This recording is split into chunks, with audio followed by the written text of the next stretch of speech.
예, 서중 정리에 앞서서 이 주심 재판관이 편파적이라고 하시니 그거 조금 정리를 좀 해야 될 것 같습니다. 먼저 이동욱 변호사님께 조금 제가 먼저 질문을 한두 가지만 드리겠습니다. 예. 지금 우리 헌법 재판을 할 때 쟁점을 정리한다든지 아니면 이 탄핵 심판 절차에 준용될 법령을 정하고 증거를 취사 선택하는 거는 주심 재판관이 혼자 할 수 있습니까?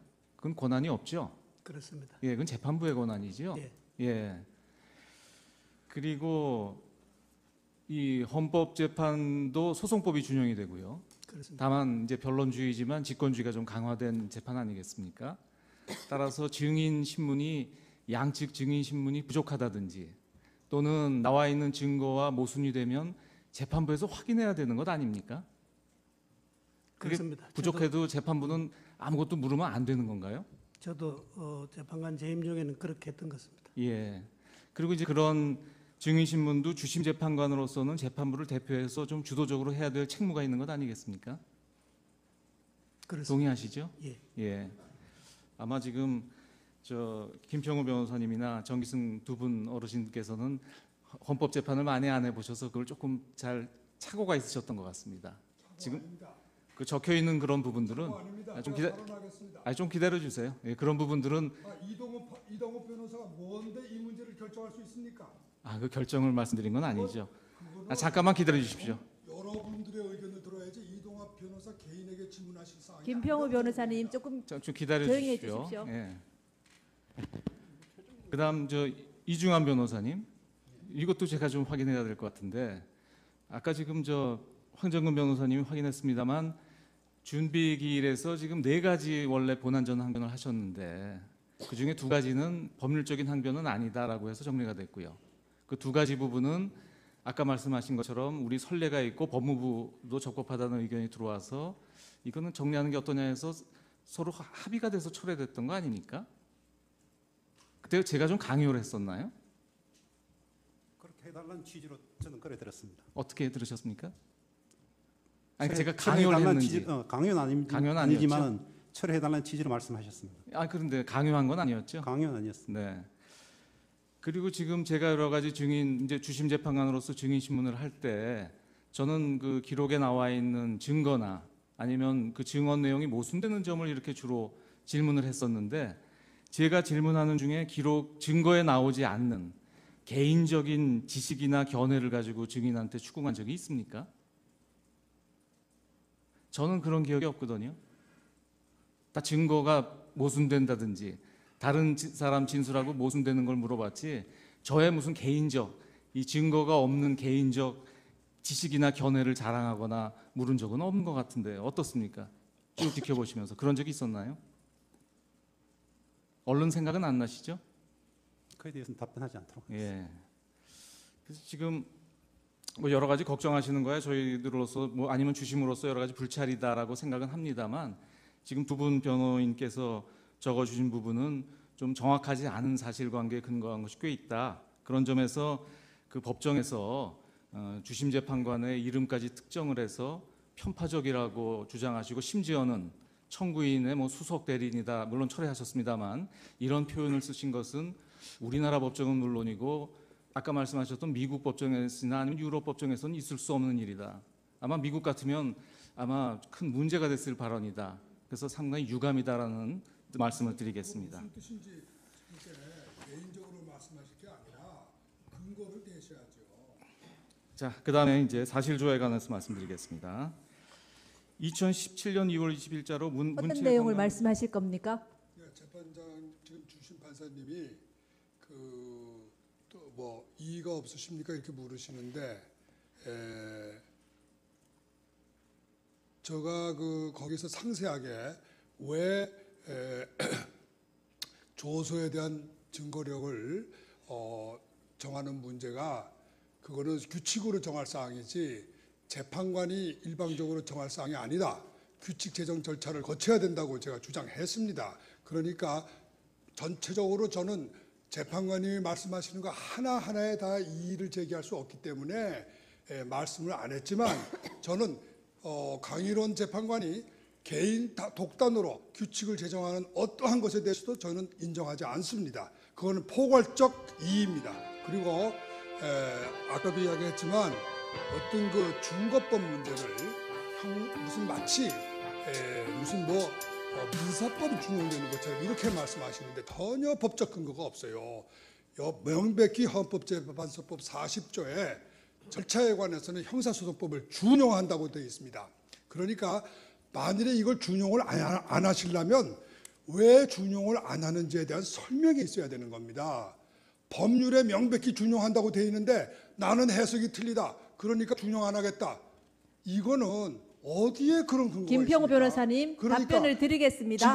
지금 강일호 재판관이 지금까지 하신 건 전부 법률에 위반된 건데 그거를 마치 대표 변호사가 동의했으니까 넘어가겠다. 그거는 법률을 오해하신 거예요.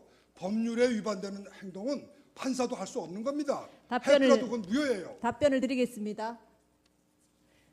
그 헌법재판소법 40조에는 형사소송법을 준용한다고 되어 있습니다. 그리고 헌법재판은 헌법재판의 성질에 맞게 적용을 합니다. 그래서 저희들이 매일 재판관 회의를 거쳐서 이 절차나 진행이나 모든 것에 대해서 회의를 하고 진행을 하고 있습니다.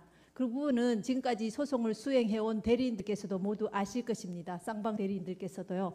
그리고 그 부분에 대해서는 아직까지 크게 이의를 하신 분이 안 계십니다. 그리고 재판장님, 그거는 사리가 맞지 않는 말씀이에요. 그 부분은 아니, 서면으로 국회가 써내십시오. 만든 법률이 그렇게 정했는데 이거를 갖다가 국회 법률을 무시하고 재판관하고 변호사들이 둘이서 합의하면 법률을 깰 수 있습니까? 준용이라고 되어 있습니다. 준용은 준용 그대로 해야 되지 않습니까? 왜 준용이라는 걸 뜻을 갖다가 적용하지 않는 것으로 해석해요? 준용한다는 건 적용하는 방법에 관한 문제지 재판장님. 적용하지 않는다는 뜻이 아닙니다. 재판 진행은 재판장이 하는 겁니다. 아닙니다. 재판 진행에 대해서 의견을 말할 수 들어보세요. 있는 제가 당사자의 말씀드리고 권리입니다. 있습니다. 김평우 변호사님, 그렇지 지금 않습니까? 저희가 굉장히 모욕적인 언사에 대해서도 그리고 굉장히 참고 진행을 하고 있었습니다. 그런데 지나치십니다. 아니 뭐가 지나쳐요? 저는 법을 설명한 것밖에 아무 설명이 없었습니다. 저는 아까 발언하실 때도 재판부에 대해서 굉장히 모욕적인 언사와 지난 기일에 재판부에 대해서도 삿대질이랑 헌법재판관식이나 하느냐 이런 말씀을 하셨습니다. 뭐라고요? 저희가 문제 삼을 수도 있지만 제가 뭐라고 그랬어요? 녹음이 다 되어 있습니다. 그 그래요. 부분은. 녹음을 다 틀어보시죠. 그럼 제가 뭐라고 그랬습니까? 이런 다음- 법이 있느냐고 이야기했지. 그거를 갖다 뭐가 잘못됐어요? 다음 진행하겠습니다. 재판장님, 원만한 재판 진행을 방해하고 이 신성한 헌법재판의 권위와 신뢰를 저해하는 행위에 대해서는 재판부에서 단호한 조치를 취해야 된다는 것이 국회를 대표하는 소추위원의 생각입니다. 잘 검토해 주시기 바랍니다. 네, 그 부분은 저희가 별도로 검토하도록 하겠습니다. 일단 품격 있게 재판이 진행되도록 협조해 주시기 바랍니다. 이 사건이 일반 사건이 아니지 않습니까? 대통령 탄핵 사건입니다.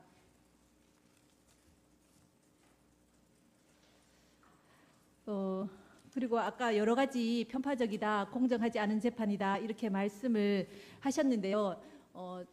몇 분의 대리인은 오늘부터 또 몇 분의 대리인은 지난 기일부터 이렇게 참여를 하셨습니다. 참여를 하셨는데 지금까지 저희가 굉장히 그래도 순조롭게 이렇게 진행이 되어 왔고 저희 전 소장님께서 3월 13일 그거는 이제 우리 헌법재판 질서나 또 국정공백이나 또 7인 재판관 체제에서 혹시라도 이런 선고가 되는 그런 우려 때문에 개인적으로 말씀하신 겁니다. 그 부분에 대해서 우려를 피청구인 대리인께서 말씀하신 이외에는 절차에 대해서 특별한 이의가 없으셨습니다.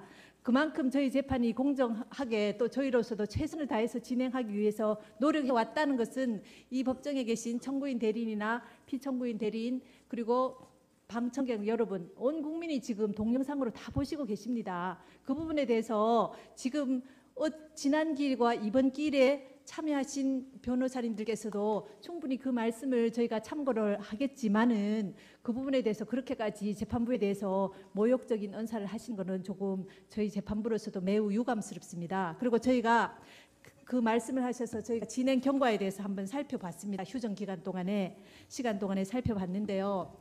문서 송부 촉탁이 그리고 이 재판이 아까 김평우 변호사님께서 청구인의 입증이 끝났기 때문에 이제부터 피청구인이 반론을 시작하신다고 말씀하셨는데요. 준비기일부터 쌍방의 공이 똑같은 변론의 기회가 주어졌습니다. 그래서 청구인과 피청구인 쌍방에서 모두 주장과 입증을 같이 하여 오셨습니다. 맞으시죠? 피청구인 대리인 그거 부인하실 분 안 계시죠?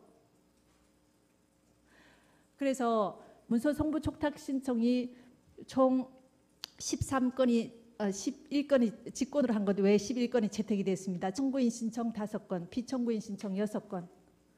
그다음 사실조회가 70건 이루어졌습니다. 회신을 받았습니다. 직권으로 1건, 청구인 신청 1건, 피청구인 쪽에서 68건 신청해서 회신을 모두 받았습니다. 그다음 증인 신청 여부에 대해서 보겠습니다. 증인 채택이 총 38명이 이루어졌습니다. 쌍방 청구인, 피청구인 쪽에서 공통으로 신청하신 증인이 3명입니다. 청구인 측에서 신청한 증인이 9분입니다. 피청구인 쪽에서 신청해서 채택된 증인이 26명입니다. 그리고 저희가 이 재판을 진행하면서 쌍방에 항상 이 여러 가지 의견을 묻고 조율하고 해왔습니다. 그래서 2월 1일 제가 재판장이 되어서 처음에 이중환 변호사님께 대표 대리인께 더 이상 신청하실 증거가 없으십니까? 여쭤봤죠. 더 이상 없다. 그건 언론 보도에도 있습니다. 더 이상 신청하실 증거가 없다 해서 제가 다 재차 여쭤봤습니다. 신청하실 증거가 없습니까? 없습니다. 현재로서는 없습니다. 그렇게 말씀을 하셨습니다. 그런데도 그리고 저희는 신청하시는 증인이 이제 더 이상 없는가 보다 이렇게 생각을 했습니다. 피청구인 쪽에서. 그거 다 아시죠? 피청구인 대리인들도. 그랬는데 16명의 증인에 대해서 또 최서원, 안종범 씨에 대해서는 이미 신문이 한번 이루어진 증인인데도 또 신청을 하셨습니다. 그래도 저희는 이 사건이 그만큼 중요한 재판이고 우리나라에서 정말 대리인께서 말씀하신 것처럼 이 100년에 한번 나올까 말까 다시는 있어서는 안 될 재판 아니겠습니까? 그 중요한 재판이기 때문에 저희가 8명의 증인을 채택을 다시 했습니다. 했는데 저희가 좀 안타까운 것은 피청구인 쪽에서 협조하에 있는 증인들조차 2회, 3회 송달을 안 받고 또 송달 받고도 출석하지 않고 기일 공전이 여러 차례 이루어졌습니다. 그리고 안봉근 증인의 경우에는 대동하시겠다 해놓고 또 기일을 공전시키셨습니다. 그리고 김기춘 증인에 대해서도 출석 안 하시면 철회하시겠다고 하셨습니다. 2번 기일을 드렸고요. 그런데도 불구하고 또 철회를 안 하시고 또 기일을 잡아달라 이렇게 하셨습니다. 그러니까 이것이 이 재판의 진행 과정입니다. 그리고 항상 이 장시간 이 법률적인 부분이나 이런 부분에 대해서도 충분히 이 변론할 기회를 드렸습니다. 그리고 저희가 막무가내로 뭐 증거를 채택을 안 하거나 보신 바와 같이 요청하신 부분에 대해서는 정말 불필요하다는 부분 외에는 증거를 모두 채택을 했습니다. 그러니까 이 부분은 재판 그동안 변론 준비기일 3회, 변론기일 14차례 또는 15차례를 거치면서 그 과정을 하나도 안 보신 분들이 나오셔서 이 재판이 불공정하다, 편파적이다, 이 재판 다 무효다 이렇게 말씀하시면 누가 납득을 하겠습니까? 이 부분을. 그래서 저희로서는 그 부분이 매우 유감스럽고요. 이 재판에 대해서 함부로 그렇게 말씀을 하시면 안 될 것 같습니다. 그리고 주심 재판관님께서 증인 질문이나 이런 것들을 편파적으로 하셨다 이렇게 말씀을 하시는데요. 그 과정도 지금까지 진행되어 온 과정을 모르시니까 그러신데 이 주심 재판관은 재판관 회의에서 논의된 사항을 중심으로 해서 이 재판을 주도적으로 이끌어 가시기 때문에 아까 말씀드린 것처럼 질문이 많으십니다. 그리고 그 피청구인 쪽에 그 비서관이나 이 행정관이나 또 그 같이 근무하셨던 분들이 신문에서도 보셨겠지만 다 모른다고 이렇게 답변을 하셨지 않습니까? 그렇기 때문에 혹시라도 알고 있는 사항이 있는지 재판부로서는 밝혀내야 될, 그래야지 실체적 진실이 발견되기 때문에 그 부분을 찾기 위해서 계속 또 질문을 여러 재판관님들이 하셨던 것이고요. 그리고 또 한 가지 저희 주심 재판관님께서 여러 번 말씀하셨습니다. 이 사건은 대통령 대한민국 국가원수이고 행정부 수반이신 대통령에 대한 탄핵심판 사건입니다. 일반 형사 사건이 아닙니다. 그렇기 때문에 이 사건을 탄핵심판에 맞게 주장하시고 증인신문도 하시고 이렇게 하셔야 되는데 마치 형사 사건의 피고인인 것처럼 소송을 쌍방에서 좀 수행하신 측면이 없지 않아 있습니다. 뭐 물론 또 품격에 맞게 재판을 이렇게 수행해 오신 부분도 있지만 저희가 보기에 아쉽게도 그런 부분이 있어서 저희가 그래도 대통령 탄핵 심판 사건인데 이것을 그 부분에 맞게 모아서 진행해야 되지 않냐 싶어서 저희가 소송 지휘권을 행사한 부분들이 있습니다. 그 부분에 대해서는 그 다 이해를 하시리라고 생각이 되고요. 그 어떤 부분에 있어서는 정말 저희가 대통령 탄핵 심판 사건인데 약간 민망한 방향으로 이렇게 가는 이런 부분은 정말 안 맞지 않습니까? 그걸 모아가야 되는 부분이 있어서 저희가 그렇게 소송 지휘를 한 부분이 있는 것을 이해를 해 주셔야 될 것 같습니다. 그래서 일방적으로 그래 재판부를 매도하시는 그 편파적이라고 이렇게 하시는 부분은 이 지금까지의 진행 경과나 이런 것들을 잘 모르시고 이렇게 하신 부분인 것 같습니다. 자꾸 되풀이하시는데 제가 한번 이야기하겠습니다. 그렇지 않습니다. 지금요 이 사건이 형사 사건이 아닌 것처럼 이 사건은 민사 사건이 아닙니다. 민사 사건은 당사자 처분주의가 적용되고 있습니다. 그래서 당사자가 합의하면은 사실 문제라든가 또 절차 문제도 어느 정도는 그것이 법의 정신에 반하지 않는 한은 합의할 수가 있겠습니다. 그러나 이 사건은 헌법을 다루는 헌법소송입니다. 그렇기 때문에 처음부터 이거는 물론 형사재판은 아니지만 또 더군다나 민사재판하고는 거리가 아주 멉니다.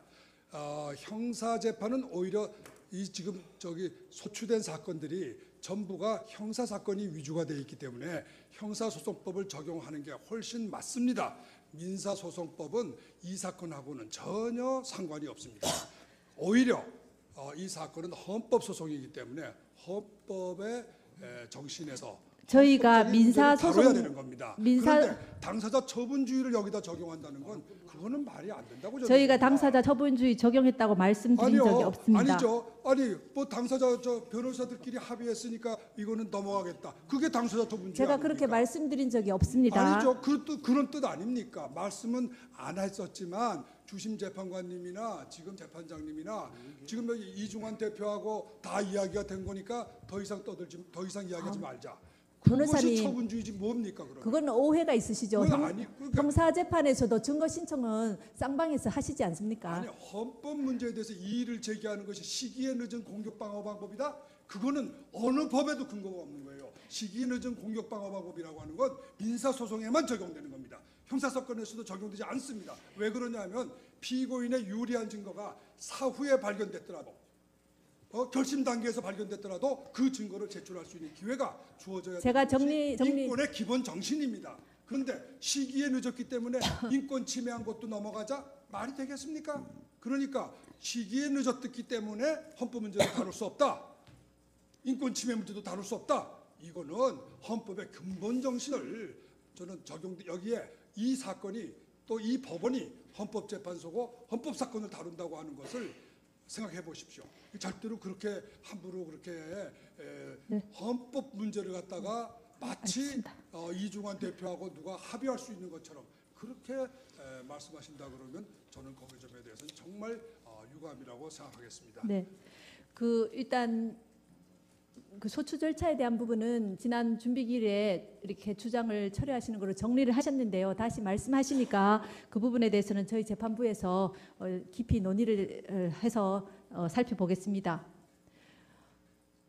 그리고 이제 그 최서원 씨 증인에 대해서는요, 그 증인이 지난 기일에 증언한 것 이외에는 다시 새롭게 얘기할 게 없다고 하면서 불출석 사유서를 제출하셨습니다. 그래서 더 이상 뭐 증언할 것이 없다는데 재소환할 필요는 없다고 보여집니다. 그래서 저희 재판부에서요 논의하기를 최소원 증인은 이미 한번 증언을 했고 다시 증언할 것이 없다고 이렇게 해서 증인 채택 결정을 취소하기로 이렇게 하겠습니다. 그리고 아까 피청구인들님께서 여러 가지 주장을 하셨는데 저희가 검토해야 될 부분은 깊이 있게 검토하기로 다시 말씀드리고요. 그다음에 신청하신 여러 증거에 대해서는 많은 부분이 그 법 해석에 대한 증인이거나 또는 소추 절차에 대한 이런 거나 한데 이 부분들은 저희가 재판부에서 판단할 사항이고 또 그 법 해석에 대한 부분은 그분들이 쓰신 여러 자료나 또 그 밖에 다른 분들이 쓰신 자료도 저희가 다 봤습니다. 다 보고 있으니까 그 부분들은 증인으로 굳이 채택할 필요가 없다고 보여집니다. 그래서 피청구인이 신청하신 모든 증거, 오늘 신청하신 증거에 대해서는 저희가 재판부에서 오전, 그다음 점심시간, 아까 휴정기간 동안에 여러 차례에 걸쳐서 논의를 했습니다. 그래서 모두 채택하지 않기로 결정합니다. 이의가 있습니다. 잠깐. 법률 문제이기 때문에 증거가 필요 없다. 그거는 근거가 없는 이야기입니다. 원래 법률 해석은 판사가 일방적으로 하는 거 아닙니다. 특히 헌법이라든가 외국의 선례라든가 이러한 것들은 입증 사항입니다. 입증할 수 있는 사항이고 입증해야 되는 사항입니다. 만일에 그 점에 대해서 강일원 재판관님이 소장님이 나는 미국에서 공부를 했기 때문에 나는 외국법도 잘 안다. 그거는 개인적인 지식입니다.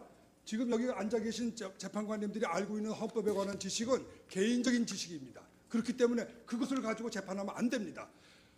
법에 대한 지식도 입증 사항입니다. 이거는 어느 책이나 다 잘 보세요. 사실 문제만 입증 사항이 아니고 법률 문제도 모든 사람에게 공지된 사실이 아니면 그것도 입증해야 되는 겁니다. 근데 입증을 안 받겠다. 난 다 안다. 이거는 오만입니다. 그리고 판사라고 해서 모든 법을 다 안다? 있을 수 없는 이야기입니다. 반드시 입증해야 됩니다. 그리고 재판관님이 자기 주장을 동조하는 증인을 최소한 몇 사람 여기 불러야 돼요. 왜 그러냐면 아무 증인도 없는데 아무 근거도 없는데 내가 다 아니까 이게 법이다. 내가 해석하겠다. 이거는 정말로 법이 무언지 모르는 그야말로 오만입니다. 판사기 때문에 모든 것을 안다고요? 있을 수 없는 이야기예요. 법이라는 게 얼마나 복잡하고 얼마나 전문적인 겁니까? 그런 거를 갖다가 판사가 마치 자기가 다 아는 것처럼, 그거 설사 자기가 개인적인 지식이 있더라도 그것이 모든 사람이 다 수긍할 수 있는 지식이라는 증거가 있어야 되잖아요. 뒷받침이 있어야 되잖아요. 왜 뒷받침을 안 하고 혼자서 내가 아니까 이게 법이다 재판 안 하겠다. 이거는 근거가 없는 말씀이에요. 법도 입증해야 되는 겁니다. 네, 특히 잘 알겠습니다. 외국법, 헌법, 외국 사례 이런 건 전부가 다 입증해야 됩니다. 입증도 없이 어떻게 자기가 근거로 그걸 가지고 근거로 재판할 수 있다는 거예요? 임평호 변호사님이 너무 흥분하신 것 같아서 제가 말씀 좀 드리겠습니다. 그 소추에 국회에 이 사건 소추가 부적법하다라는 이제 주장을 하신 건데 그것은 소송 요건에 대한 부적법 각하 주장이라고 할 것입니다. 그런데 이건 소송 요건에 대해서는 법원의 직권 조사 사항이기 때문에 이건 자백의 대상이 될 수도 없고 합의의 대상이 될 수도 없지 않습니까? 그렇기 때문에 이제 준비 절차 기일에서 뭐 철회하는 것으로 정리되었다. 아니면 아예 자백하는 것으로 정리됐거나 아예 합의가 있었던 걸로 정리됐다 하더라도 문제 삼을 수 있는 건데 그것을 문제 삼고 있는 거 아닙니까? 이것을 만약에 문제 삼지 않는다면 변론이 종결되기 전에 문제 삼지 않는다면 안 되죠. 그러니까 변론 종결 전에 당연히 이렇게 문제를 삼고 있는데 재판장님께서 소추 절차에 대해서는 깊이 논의해서 살펴보겠다. 지금 이 말씀을 해주셔서 다행인데요. 그냥 네, 저희가 살펴보겠다고 그냥 넘어가시고 있기도 모두 합니다. 사실 실제로 살펴보고 있기도 합니다. 네, 그걸 그 부분은. 살펴보겠다고 말씀하시고 모든 관련 심리를 그냥 안 하시려고 지금 하시니까 지금 그러시는 건데 좀 이 부분에 대해서 오늘 당장 뭐 결론 내리실 게 아니지 않습니까? 지금 결론 내리시고 뭐 소송 요건에 대해서 모든 걸 심리가 끝났다고 지금 말씀하시는 건지 그걸 좀 저희가 오해를 하지 않게 좀 설명을 좀 해주시죠. 지금 이제 소송 요건에 대해서 심리가 전부 끝났다고 하시는 건지 아니면 소송 요건에 대한 심리가 아직도 여지가 있는 건지 그걸 좀 말씀해 주셔야지 그냥 깊이 논의해서 살펴보겠다고만 하시면 저희가 무슨 말씀인지를 잘 이해를 할 수가 없습니다. 지금 재판장님 말씀은요. 그 부분은 법률 판단 문제이기 때문에 저희들이 논의해서 판단하겠다는 그런 말씀이십니다. 아 예. 아니요. 제가 하겠습니다. 까지 하신 건 전부 법률에 위반된 건데 그거를 마치 저기 대표 변호사가 동의했으니까 넘어가겠다. 그거는 법률을 오해하신 거예요. 법률에 위반되는 행동은 판사도 할 수 없는 겁니다. 답변을- 했더라도 그건 무효예요. 답변을 드리겠습니다. 그 헌법재판소법 40조에는 형사소송법을 준용한다고 되어 있습니다. 그리고 헌법재판은 헌법재판의 성질에 맞게 적용을 합니다. 그래서 저희들이 매일 재판관 회의를 거쳐서 이 절차나 진행이나 모든 것에 대해서 회의를 하고 진행을 하고 있습니다. 그 부분은 지금까지 소송을 수행해온 대리인들께서도 모두 아실 것입니다. 쌍방 대리인들께서도요. 그리고 그 부분에 대해서는 아직까지 크게 이의를 하신 분이 안 계십니다. 그리고 재판장님, 그거는 사리가 맞지 않는 말씀이에요. 그 부분은 아니, 서면으로 국회가 써내십시오. 만든 법률이 그렇게 정했는데 이거를 갖다가 국회 법률을 무시하고 재판관하고 변호사들이 둘이서 합의하면 법률을 깰 수 있습니까? 준용이라고 되어 사리- 있습니다. 준용은 준용 그대로 해야 되지 않습니까? 왜 준용이라는 걸 뜻을 갖다가 적용하지 않는 것으로 해석해요? 준용한다는 건 적용하는 방법에 관한 문제지 재판장님. 적용하지 네. 않는다는 뜻이 아닙니다. 재판 진행은 재판장이 하는 겁니다. 아닙니다.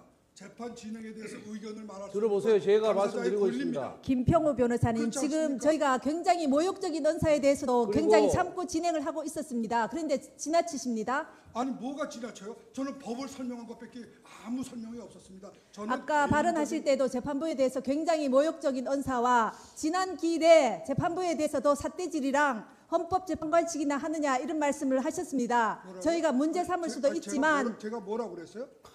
녹음이 다 되어 있습니다. 그 그래요. 부분은. 녹음을 다 틀어보시죠. 그럼 제가 뭐라고 그랬습니까? 이런 다음- 법이 있느냐고 이야기해. 아니면 유럽 법정에서는 있을 수 없는 일이다. 아마 미국 같으면 아마 큰 문제가 됐을 발언이다. 그래서 상당히 유감이다라는 말씀을 드리겠습니다. 무슨 뜻인지 이제 개인적으로 말씀하실 게 아니라 근거를 대셔야죠. 자, 그다음에 이제 사실조회에 관해서 말씀드리겠습니다. 2017년 2월 20일자로 어떤 내용을 말씀하실 겁니까? 네, 재판장 지금 주신 판사님이 그 또 뭐 이의가 없으십니까 이렇게 물으시는데 제가 그 거기서 상세하게 왜 조서에 대한 증거력을 정하는 문제가 그거는 규칙으로 정할 사항이지 재판관이 일방적으로 정할 사항이 아니다. 규칙 제정 절차를 거쳐야 된다고 제가 주장했습니다. 그러니까 전체적으로 저는 재판관이 말씀하시는 거 하나하나에 다 이의를 제기할 수 없기 때문에 말씀을 안 했지만 저는 강일원 재판관이 개인 독단으로 규칙을 제정하는 어떠한 것에 대해서도 저는 인정하지 않습니다. 그거는 포괄적 이의입니다. 그리고 아까도 이야기했지만 어떤 그 준거법 문제를 무슨 마치 무슨 뭐 민사법이 준용되는 것처럼 이렇게 말씀하시는데 전혀 법적 근거가 없어요. 명백히 헌법재판소법 40조에 절차에 관해서는 형사소송법을 준용한다고 되어 있습니다. 그러니까 만일에 이걸 준용을 안 하시려면 왜 준용을 안 하는지에 대한 설명이 있어야 되는 겁니다. 법률에 명백히 준용한다고 되어 있는데 나는 해석이 틀리다. 그러니까 준용 안 하겠다. 이거는 어디에 그런 근거가 김평우 있습니까? 변호사님 그러니까 답변을 드리겠습니다. 지금 강일호 재판관이 지금 준비 기일에서 지금 4가지 원래 본안전 항변을 하셨는데 그 중에 2가지는 법률적인 항변은 아니다라고 해서 정리가 됐고요. 그 2가지 부분은 아까 말씀하신 것처럼 우리 선례가 있고 법무부도 적법하다는 의견이 들어와서 이거는 정리하는 게 어떠냐 해서 서로 합의가 돼서 철회됐던 거 아닙니까? 그때 제가 좀 강요를 했었나요? 그렇게 해달라는 취지로 저는 그래 들었습니다. 어떻게 들으셨습니까? 아니 철회- 제가 강요를 철회해달라는 했는지. 강요는 강요는 아니지만 철회해달라는 취지로 말씀하셨습니다. 아 그런데 강요한 건 아니었죠? 강요는 아니었습니다. 네. 그리고 지금 제가 여러 가지 증인 이제 주심 재판관으로서 증인 신문을 할 때 저는 그 기록에 나와 있는 증거나 아니면 그 증언 내용이 모순되는 점을 이렇게 주로 질문을 했었는데 제가 질문하는 중에 기록 증거에 나오지 않는 개인적인 지식이나 견해를 가지고 증인한테 추궁한 적이 있습니까? 저는 그런 기억이 없거든요. 다 증거가 모순된다든지 다른 사람 진술하고 모순되는 걸 물어봤지 저의 무슨 개인적 이 증거가 없는 개인적 지식이나 견해를 자랑하거나 물은 적은 없는 것 같은데 어떻습니까? 쭉 지켜보시면서 그런 적이 있었나요? 얼른 생각은 안 나시죠? 그에 대해서는 답변하지 않도록 예. 그래서 지금 뭐 여러 가지 걱정하시는 거야 저희들로서 뭐 아니면 주심으로서 여러 가지 불찰이다라고 생각은 합니다만 지금 두 분 변호인께서 적어주신 부분은 좀 정확하지 않은 사실관계에 근거한 것이 꽤 있다. 그런 점에서 그 법정에서 주심 재판관의 이름까지 특정을 해서 편파적이라고 주장하시고 심지어는 청구인의 뭐 수석 대리인이다 물론 철회하셨습니다만 이런 표현을 쓰신 것은 우리나라 법정은 물론이고 아까 말씀하셨던 미국 법정에 서증 정리에 앞서서 이 주심 재판관이 편파적이라고 하시니 그거 조금 정리를 좀 해야 될 것 같습니다. 먼저 이동욱 변호사님께 조금 제가 먼저 질문을 한두 가지만 드리겠습니다. 예. 지금 우리 헌법 재판을 할 때 쟁점을 정리한다든지 아니면 이 탄핵 심판 절차에 준용될 법령을 정하고 증거를 취사 선택하는 거는 주심 재판관이 혼자 할 수 있습니까? 그건 권한이 없죠. 그렇습니다. 예, 그건 재판부의 권한이죠. 예. 예. 그리고 이 헌법 재판도 소송법이 준용이 되고요. 그렇습니다. 다만 이제 변론주의지만 직권주의가 좀 강화된 재판 아니겠습니까? 따라서 증인 신문이 양측 증인 신문이 부족하다든지 또는 나와 있는 증거와 모순이 되면 재판부에서 확인해야 되는 것 아닙니까? 그게 그렇습니다. 부족해도 재판부는 아무것도 물으면 안 되는 건가요? 저도 재판관 재임 중에는 그렇게 했던 것입니다. 예. 그리고 이제 그런 증인 신문도 주심 재판관으로서는 재판부를 대표해서 좀 주도적으로 해야 될 책무가 있는 것 아니겠습니까? 그렇습니다. 동의하시죠? 예. 예. 아마 지금 김평우 변호사님이나 정기승 두 분 어르신께서는 헌법 재판을 많이 안 해보셔서 그걸 조금 잘 착오가 있으셨던 것 같습니다.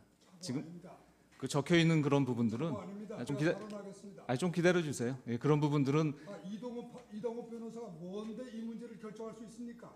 그 결정을 말씀드린 건 아니죠. 잠깐만 기다려 주십시오. 여러분들의 의견을 들어야지 이동욱 변호사 개인에게 질문하실 사항이 김평우 변호사님 조금 좀 기다려 조용히 해 주십시오. 주십시오. 예.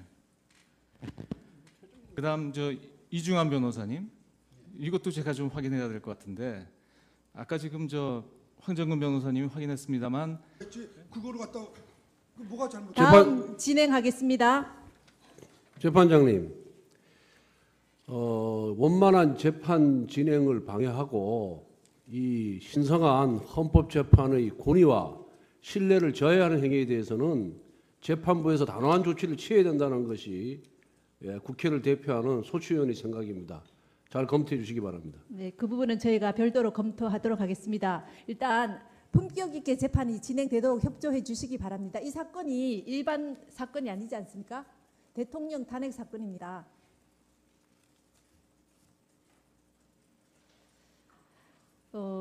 그리고 아까 여러 가지 편파적이다, 공정하지 않은 재판이다 이렇게 말씀을 하셨는데요. 몇 분의 대리인은 오늘부터 또 몇 분의 대리인은 지난 기일부터 이렇게 참여를 하셨는데 지금까지 저희가 굉장히 그래도 순조롭게 이렇게 진행이 되어 왔고 저희 전 소장님께서 3월 13일 그거는 이제 우리 헌법재판 질서나 또 국정공백이나 또 7인 재판관 체제에서 혹시라도 이런 선고가 되는 그런 우려 때문에 개인적으로 말씀하신 겁니다. 그 부분에 대해서 우려를 피청구인 대리인께서 말씀하신 이외에는 절차에 대해서 특별한 이의가 없으셨습니다. 그만큼 저희 재판이 공정하게 또 저희로서도 최선을 다해서 진행하기 위해서 노력해 왔다는 것은 이 법정에 계신 청구인 대리인이나 피청구인 대리인 그리고 방청객 여러분 온 국민이 지금 동영상으로 다 보시고 계십니다. 그 부분에 대해서 지금 지난 기일과 이번 기일에 참여하신 변호사님들께서도 충분히 그 말씀을 저희가 참고를 하겠지만은 그 부분에 대해서 그렇게까지 재판부에 대해서